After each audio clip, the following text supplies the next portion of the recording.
आज होने वाला है एक बैक एंड शोल्डर का सेशन। लास्ट टाइम मैंने अगेन बैक एंड शोल्डर की वीडियो डाली थी ऑलमोस्ट 2 महीने पहले, एंड आज से लेके उस दिन से लेके अब तक कोई चेंज नहीं हुआ है मेरे वर्कआउट में। सारे वेरिएशन सेम है, अगेन सेम सेट्स और सेम रिपीटिशन सब कुछ सेम है। और मेन बात है ना, इसमें कहीं प्लेटो भी नहीं खाया है, हर जगह प्रोग्रेस अच्छे से हो रहा है। तो सेम चीज़ आज भी कंटिन्यू करना है। और अलग बात है कि आज अभी मैं एक मिनी कट फेज में चल रहा हूँ, मतलब कि एक एक्सट्रीम डेफिसिट में। मेरा भी मेन एम यही रहेगा कि जितना ज़्यादा I can preserve my muscles, मतलब जितना भी रेपिटेशन में पहले करता था उतना ही अभी मैं कर लूँ सेम वेट से, जिससे मेक श्योर होगा कि मेरा कहीं पे मसल लॉस नहीं हो रहा है। तो ये चीज़ मेरे लिए ज़रूरी है। तो आज भी सेम चीज़ कंटिन्यू करेंगे। और क्योंकि मैं अपने हैवी ऐप में सब चीज़ को रिकॉर्ड करता हूँ, तो मुझे पता है कि मैं हमेशा कितना रेपिटेशन कितना वेट पे मारता हूँ। और मुझे एक्चुअली याद है लास्ट टाइम वाले ब्लॉग में जब मेरा शोल्डर प्रेस करने का सेशन था, उसमें I was struggling with 35 kgs, मतलब 35 से एक रेप भी नहीं होने वाला था मुझसे, क्योंकि एल्बो में मेरा थोड़ा पेन था एंड ऑब्वियसली उतना स्ट्रेंथ नहीं था कि मैं 35 से एक भी कर पाऊँ। ऑल्दो मैं 30 से 10 रेपिटेशंस वहां पे खींच सकता था, बट आज मतलब पिछले कुछ सेशन से मैं 35 से ऑलमोस्ट 5 रेप्स निकाल सकता हूँ खुद के दम पे। मतलब मुझे कोई स्पॉटर नहीं चाहिए, कोई उठाने वाला नहीं चाहिए, खुद के सेफ्टी से खुद के कंट्रोल से I can lift 35 kgs 45 shoulder press पे। तो ये बहुत बड़ा प्रोग्रेस हुआ है मेरे लिए। लेट्स सी कि आज कितना हो पाता है। एक्सरसाइजेस का ऑर्डर सब कुछ सेम है। सबसे पहले आई will be doing pullups, again एक सेट बस 3 से 5 रिपीटिशन में, जो कि अब मैं 32.5 kg से कर सकता हूँ। एंड उसके बाद I will be doing lat pull down. Lat pull down के बस 2 सेट्स मैं करूँगा, अगेन 6 से 10 के रेप रेंज में। फिर इंक्लाइन डंबल रो जो चेस्ट सपोर्ट होता है वो मैं अभी भी कंटिन्यू कर रहा हूँ, उससे भी 2 सेट्स। एंड उसके बाद बैक को थोड़ा सा रेस्ट देने के बाद I will be doing shoulders के 2 मूवमेंट, जिसमें से होगा एक डंबल प्रेस और दूसरा होगा मशीन लैटरल रेजेस। याद रखना, मैं केबल लैटरल रेजेस ज़्यादा प्रेफर करता हूँ, पर वो मैं चेस्ट के दिन करता हूँ, क्योंकि मेरे लिए अगर 2 वेरिएशंस रखोगे ना तो प्रोग्रेस कंटिन्यू रहता है और मसल बिल्डिंग प्लेटो होने का चांसेस बहुत कम रहता है। तो ये चीज़ मेरे लिए लैटरल रेजेस में काफ़ी ज़रूरी है। तो आई प्रेफर 2 वेरिएशंस अलग अलग दिन। उसके बाद जो शोल्डर सेशन यहीं पे खत्म हो जाएगा and I will be doing 2 back movement again upper back के लिए। एक होगा वाइड ग्रिप रो मशीन से और दूसरा होगा केल्स्ट्रो शक्स वो स्मिथ मशीन से। तो लेट्स सी आज का सेशन कैसा जाता है। So as you can see here मेरे हैवी ऐप में, जो कि the only app that I use to track my workout, तो वहाँ पे पुलअप वेटेड से मेरा 32.5 से 3 रैप हो चुका है। तो बस एक वार्म अप मैं लूंगा which will be from 15 kg से, मोस्ट प्रोबेबली 1 या 2 रैप काफ़ी होगा उतना। उसके बाद 32.5 से I will be doing 3 rep at least, पर मेरा एम है 3 से 5 रेपिटेशन से फेल करना। तो लेट्स सी आज कितना हो पाता है। पर कीप इन माइंड कि मैं एक कैलोरी डेफिसिट में हूँ, but the intention will not be different. हमारा एम हमेशा एक प्रोग्रेसिव और लोड करने के लिए रहेगा। अगर तब तक मैं एक वैसा एम बना के रखूंगा, द चांसेस आर मेरा मसल मास जहाँ बनना हो, जहाँ स्ट्रेंथ बढ़ना हो वो बढ़ेगा, नहीं तो एटलीस्ट मैं मेंटेन करके तो रखूंगा। क्योंकि माइंडसेट इज इंपॉर्टेंट। अगर आप पहले से मान लोगे कि मैं एक डेफिसिट पे हूँ, मेरा रेपिटेशन गिरेगा ही गिरेगा, नॉर्मल है वो चीज़, तो वैसा माइंडसेट बना के जिम नहीं आना है। एम शुड बी कि प्रोग्रेस होना चाहिए and that will help us to sustain our muscle. तो ये है 15 kg, अगेन रिपीटिशंस बस 1 या 2 वार्म अप के लिए, ज़्यादा यहाँ पुश करना नहीं अपने आप को। फाइन।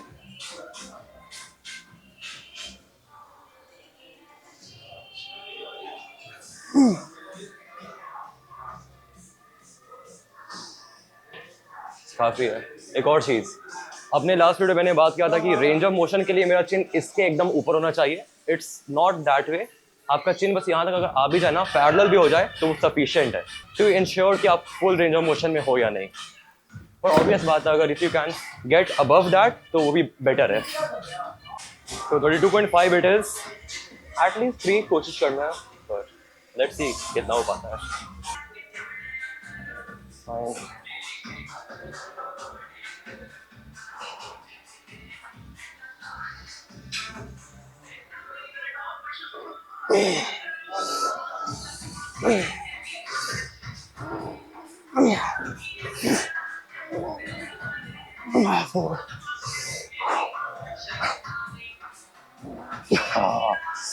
फाइन। 4 या 4.5 टू बी एग्जैक्ट, पर 4 rep complete range of motion के साथ। बढ़िया। लास्ट टाइम से 1 रैप ज़्यादा मिला, वो भी कैलोरी डेफिसिट के समय। तो मेरे लिए हर एक दिन जो भी मेरा सबसे पहला कंपाउंड मूवमेंट है वो जाना काफ़ी ज़रूरी होता है, अच्छा, ताकि बाकी एक्सरसाइज के लिए मेरे पास मोटिव बचा रहे कि हाँ आगे बढ़िया जाएगा। तो आज सेम चीज़ यहाँ पे पुलअप के साथ 1 रेपिटेशन ज़्यादा निकला है। इसके बाद जाते हैं लैट पुल डाउन पे, एंड जो भी मेरा सीक्वेंस होता है नॉर्मल सेम चीज़ को कंटिन्यू करते हुए। तो लैट पुल डाउन पे मेरा पहला सेट हुआ था 85 से 8 रैप, अब क्योंकि यहाँ मेरा 10 रिपीटेशन अभी पूरा नहीं हुआ है, तो that is the reason Y मैं 80 से सेकंड सेट करता हूँ, और कोई रीज़न नहीं। और 80 पे मेरा बस 6 रेप हो पाता है। तो regardless whatever weight it is, मेरा ध्यान वही है कि मैं 6 से 10 तक फेलियर पे पहुंच जाऊं। 25 से 8 हुआ था पहला, लेट्स सी अगला कितना जाता है, मतलब इस बार।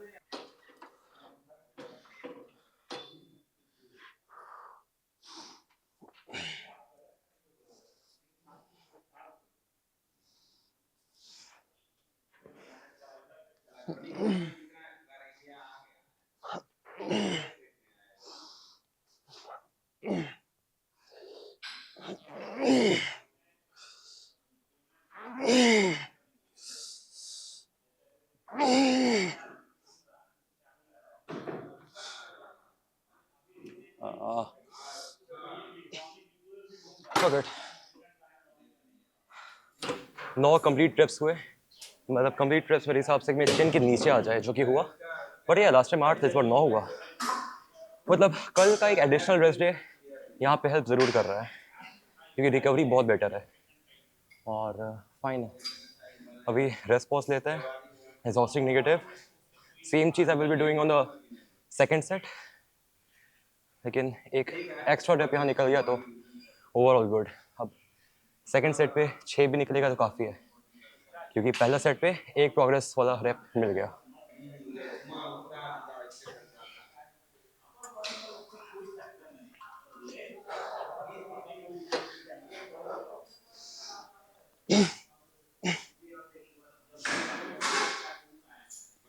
ये एग्जॉस्टिंग होगा। एक और पार्शियल।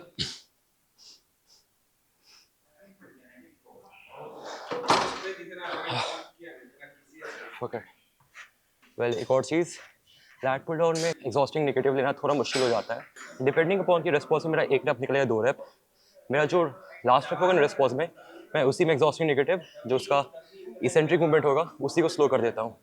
तो मेरा एग्जॉस्टिंग नेगेटिव उसी में हो जाता है, क्योंकि आई नो कि अगर मैं सेकंड रेप खींचूंगा तो हाफ रेंज ऑफ मोशन तक ही हो पाएगा, तो उसमें उतना ज़्यादा एग्जॉस्टिंग नेगेटिव करके मुझे मज़ा आता नहीं है। तो अगर रिस्पॉन्स में एक रेप हो रहा है तो उसी रेप को मूवमेंट आएगा, उसी को मैं स्लो कर देता हूँ, और एग्जॉस्टिंग नेगेटिव मेरा उसी में कंप्लीट हो जाता है। तो that is how I do it. तो सेकंड सेट देखते हैं कितना होगा। 85 से 8 की जगह 9 हुआ, एंड सेकंड पे भी देखते हैं 80 से कितना हो पाता है। By the way Insta story भी मैंने रिसेंटली डाला था कि मेरे बैक एंड शोल्डर्स का सेशन बस 55 मिनट में खत्म हो गया, and the only reason is कि इतना कम समय में वो कैसे हो गया, इट्स बिकॉज उस दिन मैंने अकेले ट्रेन किया था। एंड आज भी सेम चीज़ हो रहा है, पर आज मैं ब्लॉग बना रहा हूँ तो एक्स्ट्रा बोलना भी पड़ रहा है, लेकिन फिर भी अकेले ट्रेन करोगे टाइम वेस्ट कम होगा, एक्सरसाइज ज़्यादा ध्यान रहेगा, तो कम समय में आपका काम खत्म हो जाता है। और कम समय में काम खत्म करना मेरे लिए ज़रूरी है, क्योंकि घर पे और भी ज़्यादा काम रहते हैं, एग्जाम की तैयारी करना या एडिटिंग मेरा काम करना वगैरह वगैरह। तो जितना कम समय मेरा वेस्ट हो उतना मेरे लिए बेटर है। एक और चीज़ ये कि अगर आपका वर्कआउट 45 लाइक 60 से 90 मिनट से भी ज़्यादा ले रहा है ना, मतलब 90 मिनट से भी ज़्यादा ले रहा है, मतलब कि आपको अपने प्रोग्राम को चेक इन करना ज़रूरी है। कुछ ना कुछ गड़बड़ है, या तो एक्सरसाइजेस आप कुछ ज़्यादा ही ले रहे हो, नहीं तो सेट्स को ज़्यादा रख ले रहे हो जितना आपको ज़रूरत नहीं है। तो कोशिश करना कि whatever split you are doing, किसी भी दिन कैसा भी प्रोग्राम आपका कह रहा है 60 मिनट्स के अराउंड काम हो जाना चाहिए। 90 मिनट्स तक भी चलेगा अगर आप स्ट्रेंथ वाले एक्सरसाइज ज़्यादा कर रहे हो, लेकिन 60 टू 90 अच्छा खासा रेंज है, उसके ऊपर ज़्यादा नहीं जाना चाहिए। Let's go for second set. ये एक्चुअली अभी 80 पी लेते हैं, क्योंकि 80 से लास्ट टाइम 6 ही गया था। इसका मतलब कि अगर मैं अभी 85 लूँगा तो चांसेस है कि 6 से भी कम जाए, तो 6 से कम यहाँ करना नहीं है हम लोग।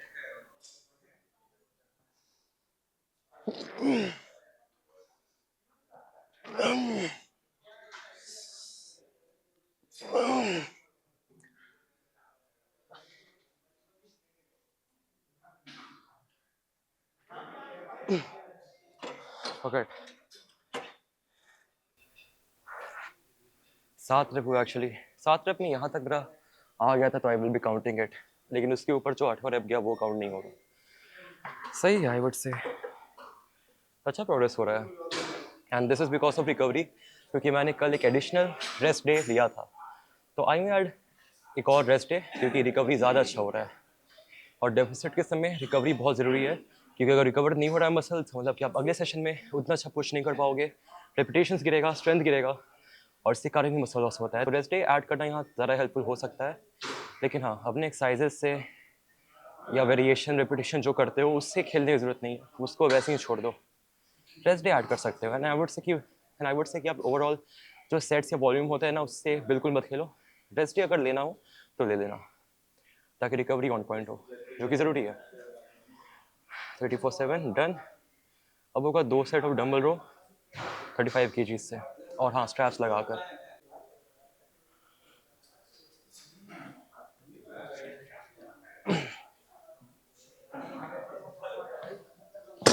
35 kg रहेगा।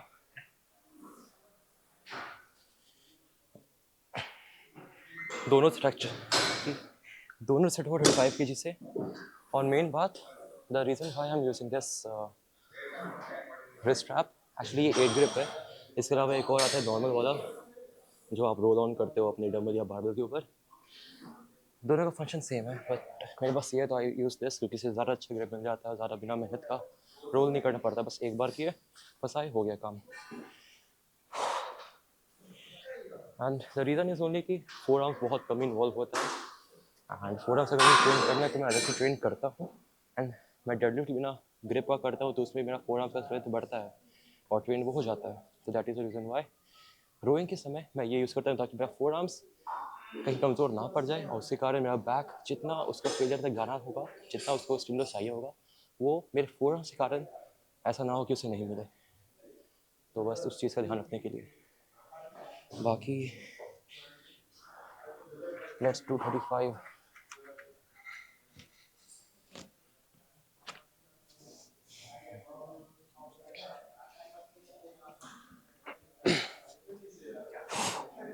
फुल स्ट्रेच, और जितना कॉन्ट्रैक्ट कर सकते हो उतना शोल्डर ब्लेड्स को।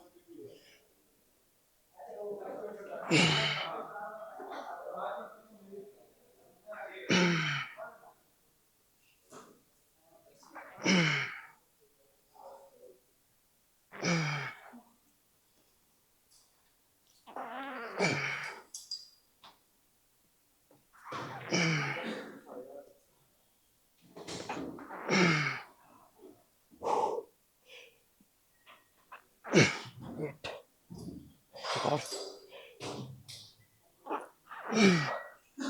9,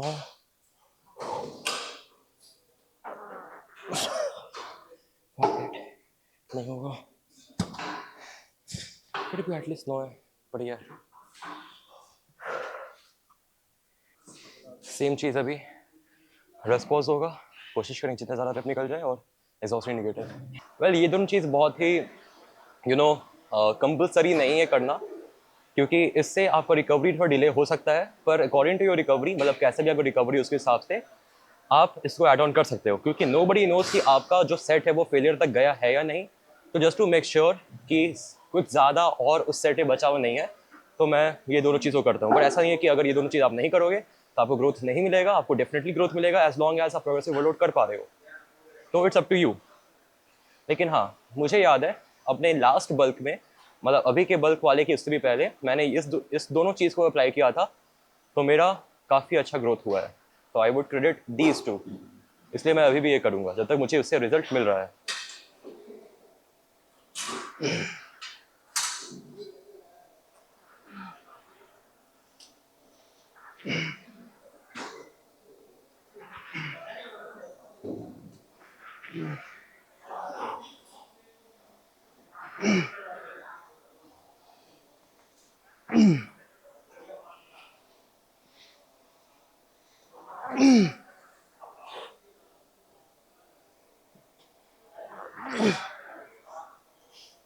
पार्ट ओके,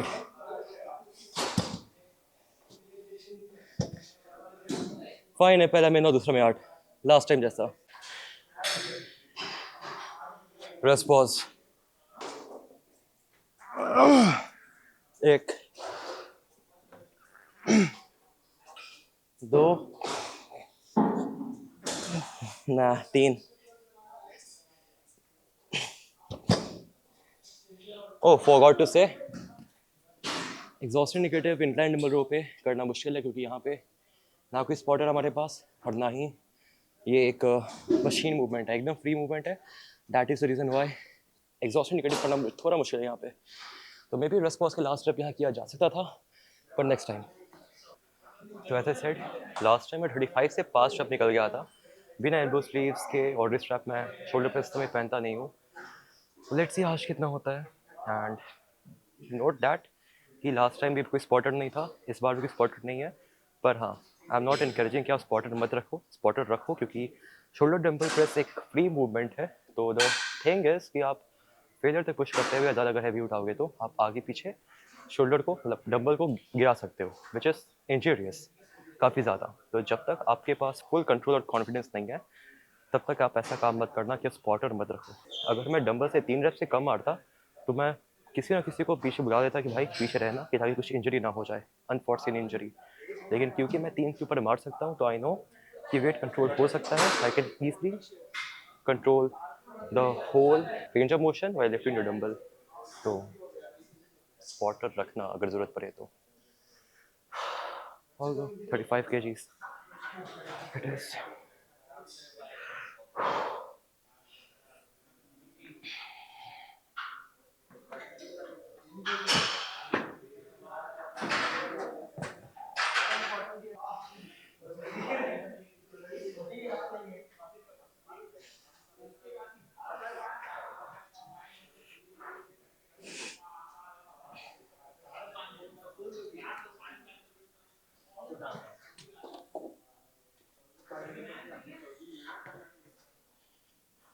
तो लेट्स डू इट। वैसे मैंने हेडफोन उतार दिया क्योंकि अगर जब एक्चुअल फोकस चाहिए होता है ना, तो हेडफोन्स से में गाना बजते हुए थोड़ा डिस्ट्रैक्शन हो जाता है मेरे लिए खासकर। तो इसी कारण फुल फोकस मैं और मेरा डंबल अभी। लेट्स डू इट, क्योंकि मिस्टेक कुछ होना नहीं चाहिए।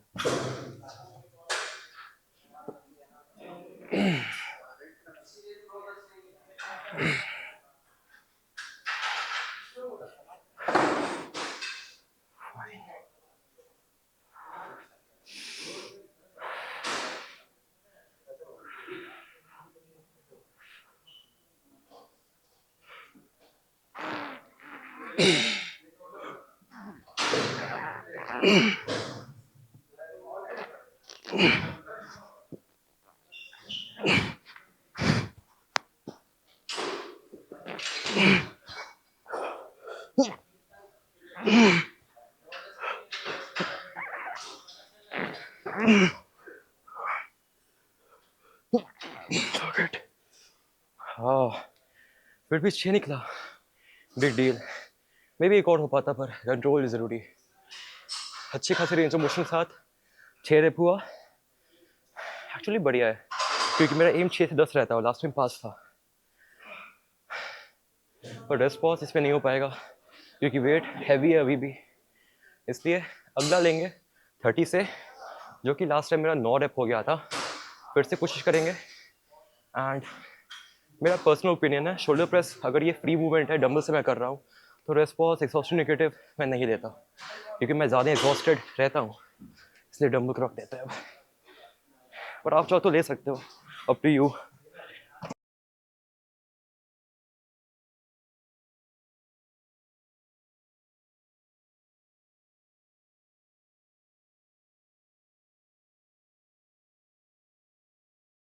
वेल आपके स्पीकर में कुछ इशू नहीं है, इशू मेरे माइक के साथ हुआ था, पता नहीं क्या इशू हुआ था। पर पूरा जो सीन था, लाइक मैंने शोल्डर प्रेस किया था सेकंड सेट 30 kg से 9 रेप्स हुए थे, जो कि लास्ट टाइम भी हुए थे। एंड उसके बाद मैंने कैल्ट्रो शख्स के ऊपर भी बात किया था, और भी कुछ मैंने बात किया था, मुझे खुद अब याद नहीं है।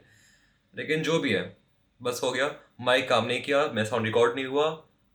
एंड ऑल्दो मैं उस वीडियो में काफ़ी डिसेंट लग रहा था, पर फॉरगेट, वो वीडियो अब रहा नहीं। तो मतलब वीडियो है पर माइक नहीं रहा, मतलब साउंड नहीं रहा, सो उसको डिलीट किया जाए। पर हाँ, कल्चरल शख्स हुए थे, एंड आई बिलीव से प्रोग्रेस हुआ था। मुझे अपना ऐप देखना पड़ेगा, इसलिए रिकॉर्ड करना ज़रूरी है। पर वर्कआउट ख़त्म हो गया, थोड़ा पंप देख लिया जाए, लाइक फिजिक चेक। तो जो हुआ सो हुआ, forget.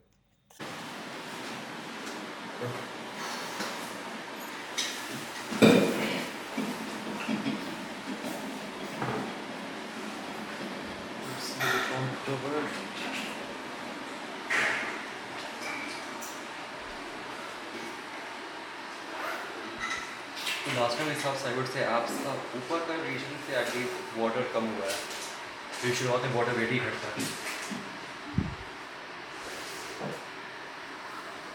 Overall I would say decent pump हो।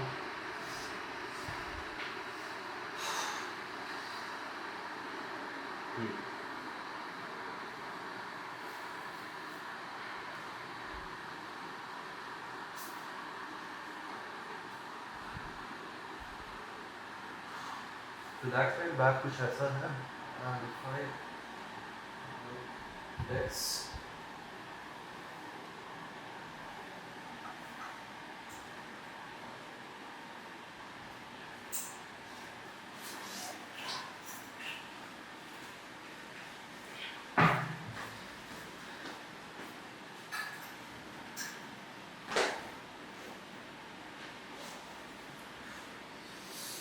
बढ़िया।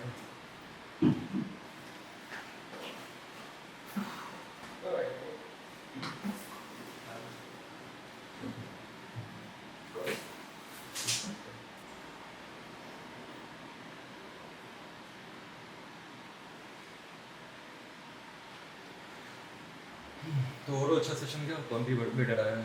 मेन था प्रोसेस वर्कलोड जो कि हर एक जगह हुआ है, एंड एक कैलोरी डेफिसिट में रह के भी, जो कि बताता है कि मसल मास कहीं ना कहीं बन रहा है, और ये एक्चुअली अर्ली फेज में ही बनता है, तो बेटर फॉर अस।